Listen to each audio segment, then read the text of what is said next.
ሰላም ጤና ይስጥልን እንደምን ሰንብታችኋል? የምሽቱን አበይት መረጃ ወደ እናንተ እናደርሳለን። ዩክሬን በሩሲያ እምብርት ውስጥ በሚገኙ የነዳጅ መጋዘንና ሁለት ግዙፍ ማጣሪያዎች ላይ ጥቃት ሰነዘረች። ዩክሬን የሩሲያን የኃይል መሰረተ ልማት አውታሮች ኢላማ ያደረገ አዲስ የረጅም ርቀት የአየር ጥቃት ማዕከል መክፈቷን አስታወቀች። በጥቃቱ በክራስኖዳር ክልል የሚገኝ የአየር መከላከያ ነዳጅ መጋዘንና በኡፋ ከተማ የሚገኙ ሁለት ግዙፍ የነዳጅ ማጣሪያ ማዕከላት መመታታቸው ተገልጿል። የዩክሬን ባለስልጣናት እኩለ ሌሊት ላይ በሰጡት መግለጫ የሀገሪቱ የመከላከያ ሰራዊት ከጦርነቱ ግንባር መስመር በግምት 300 ኪሎ ሜትር ርቀት ላይ የሚገኘውን የፖልታቭስካን የነዳጅ መጋዘን ስኬታማ በሆነ መንገድ መምታቱን አረጋግጧል።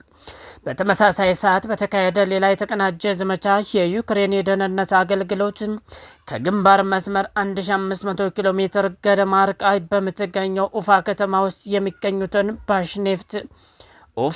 ኦፍኔፍኔቴኪምና ባሽኔፍት ኖቮይል የተባሉ የነዳጅ ማጣሪያ ማዕከላትን ኢላማ ማድረጉ ታውቋል።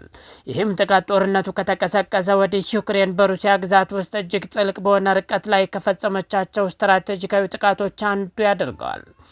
የዩክሬን ፕሬዝዳንት ቮሎዲሚር ዜሌንስኪ በጉዳዩ ላይ ማብራሪያ የሰጡ ሲሆን ጥቃቶቹን የኪየቭ የረዥም ርቀት ዘመቻ አካል መሆናቸውን አረጋግጧል። የዘመቻው የሞስኮን ወታደራዊና ኢንዱስትሪያዊ አቅም ለማዳከም ያለመ መሆኑንም ፕሬዝዳንቱ ገልጸዋል።